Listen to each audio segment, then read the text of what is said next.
Welcome to the next lesson in our growth groups on Gods at War. And we are so grateful that you have joined us today, and we are looking forward to talking about the last God in the temple of pleasure, and that is the God of entertainment. See if you can imagine this one. People arrive hours early for church. On Sunday mornings, they don't just set a backup alarm to make sure they wake up in time. They set up backups for their backup. They rearrange their schedules to make sure they don't miss gathering for worship. Throughout the week, they talk about what happened on the previous Sunday as excitement builds for the upcoming church service. There are all-day talk shows on the radio devoted to reviewing last week's service and breaking down the next one. There's even a TV show called Church Center that runs highlight clips of church activities that have happened across the nation that day. When Sunday comes, the members start loading up their trucks, their SUVs, their cars, hours before the service starts. Dad frantically tells his family to hurry because they're getting behind, and Mom cries out, but it's only 6 o'clock in the morning. Church doesn't start for another 5 hours.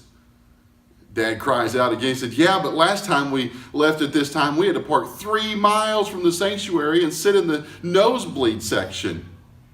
Someday I really want to sit on the front row. But you have to camp out the church lawn to have any chance of doing that.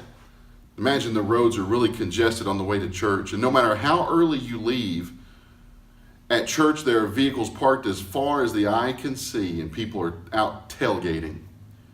Some have elaborate spreads prepared, breaking out the portable grills and lawn chairs in the church parking lot. Some people have their phones out and are live streaming other games while they're waiting for their own to start. It's a nice weather today, so not that it really matters, because even in the winter, they'll be out the same numbers. The masses begin filling the sanctuary, cheering with great excitement and passion. Once the service starts, the people are all on their feet. Not that they were sitting down anyway, but everyone's pumped about the sermon because it's the highlight of the service. After several hours, people start looking at their watches, and everyone's thinking the exact same thing. I sure hope the sermon goes into overtime. Now, it wouldn't be hard to make a case that our cultural obsession with entertainment is actually our religion. Charles Prebish, professor of religious studies at Penn State University, doesn't believe our passion for entertainment is like religion. He flat out says that it is one.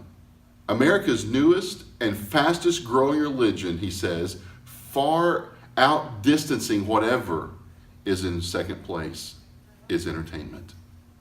The temples are the great stadiums that are sacred ground to many. They are sites of weekend pilgrimages. The priests of these temples are in zebra stripes. Its gods are wearing their names on the back of their jerseys.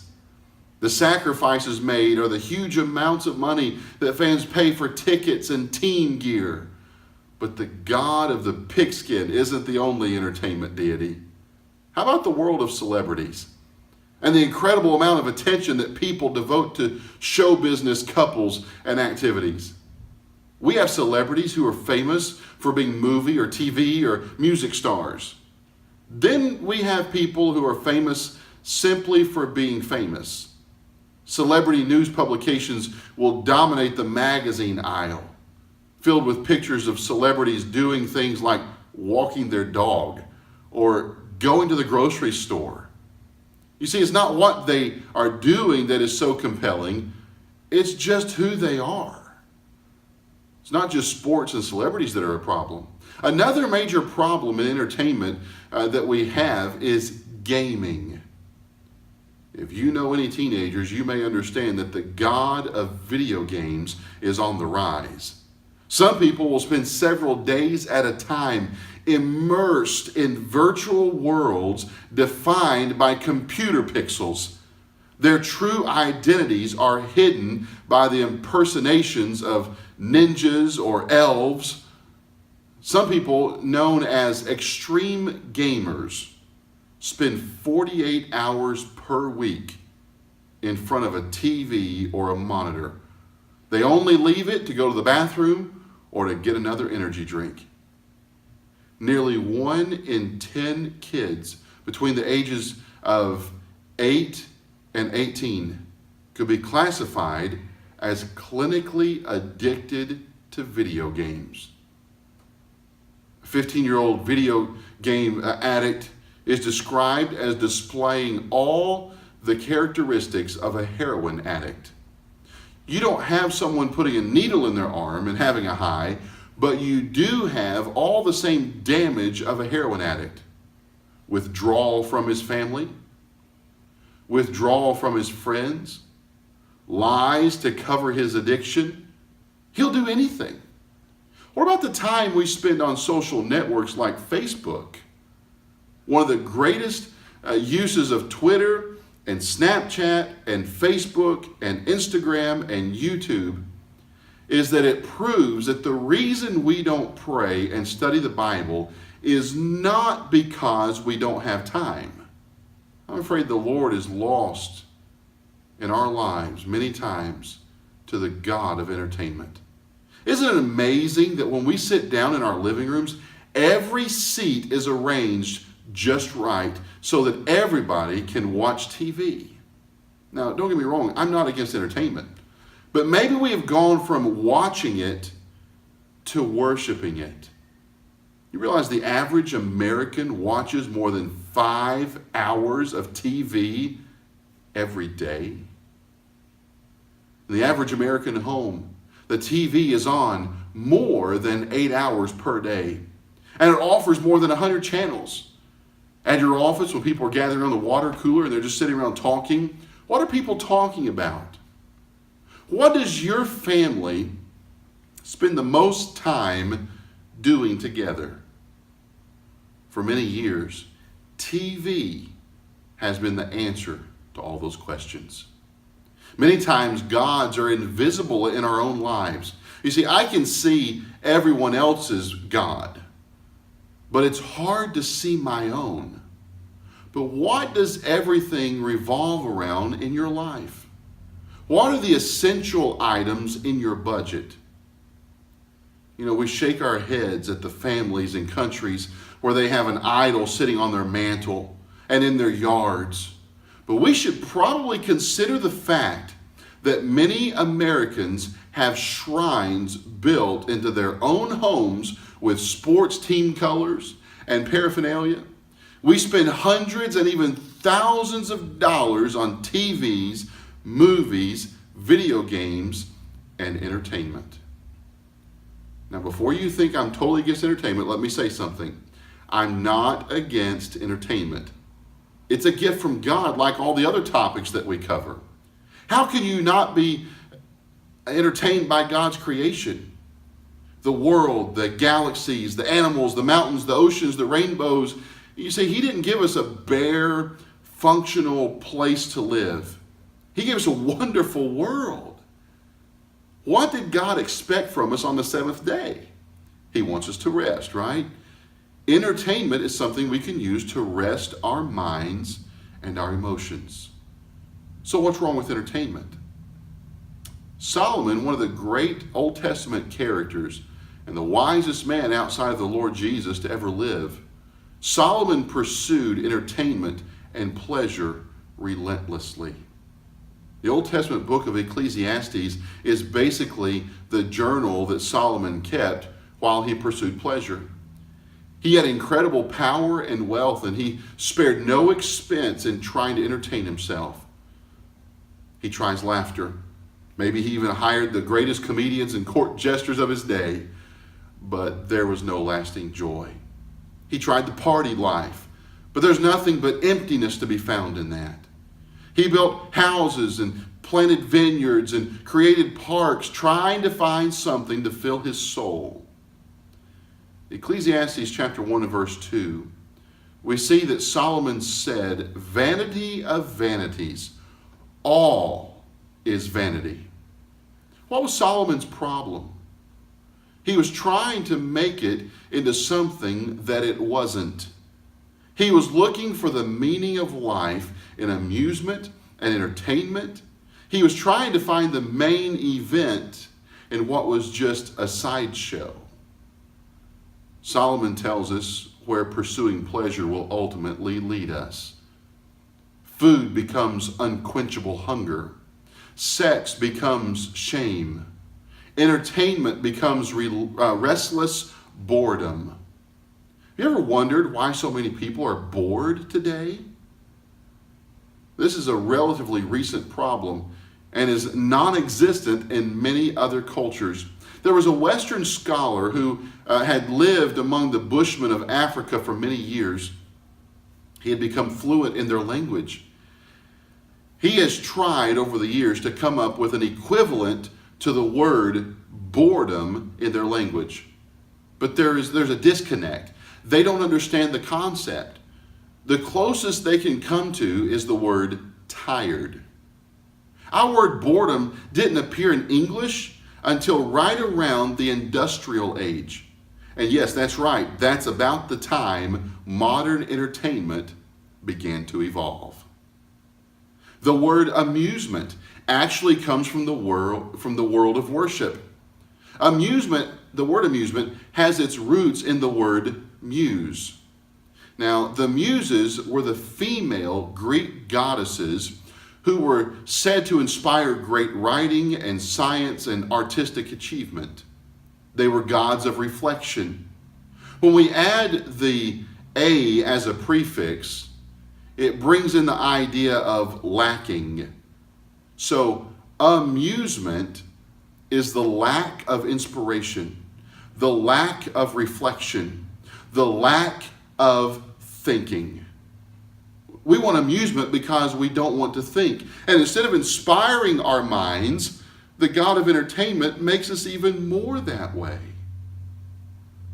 Solomon pursued pleasure and entertainment, and his conclusion is found in Ecclesiastes chapter 1, verse 14, where he said that he had seen everything under the sun, and it was all vanity. The word vanity means chasing after the wind and trying to catch it. Now, here's what I want you to do. I want you to pause this video for just a minute.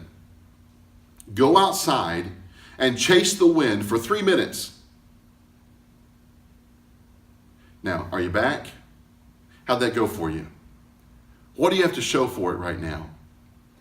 Solomon wrote these words before the internet, before TV, before iPods, and all the other entertainment that we have today. Never in human history has there been so much entertainment and so little satisfaction. Solomon does offer a particular and rather interesting phrase 29 times in the book of Ecclesiastes. It tells us where he searched for fulfillment. It's the 3-word phrase, under the sun. You see, he's been looking everywhere under the sun. He found no meaning under the sun. No wonder he ended up tired and let down. His sights were set too low. What he really wanted was out there, but not under the sun.